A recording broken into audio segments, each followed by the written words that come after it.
Jednu univerzalnu. Da. Ajde.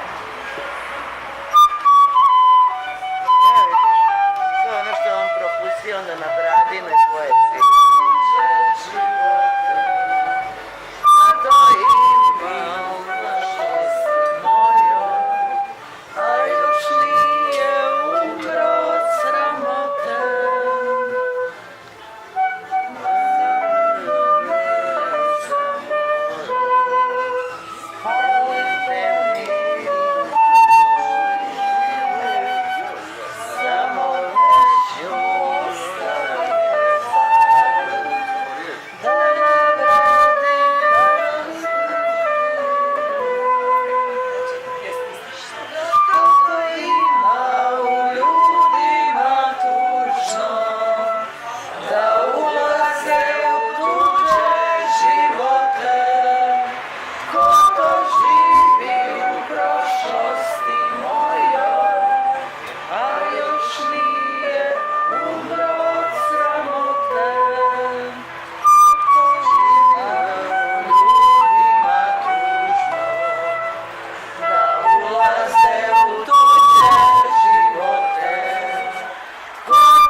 Evo, znamo još jedan.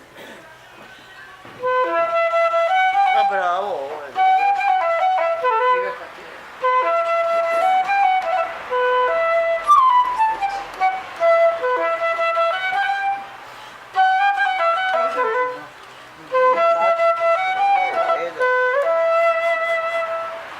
Usred tišine grada i usnule ljepote, tiha se čuje gitara, la muzika di note. Tiha se čuje gitara, la muzika di note. Ako si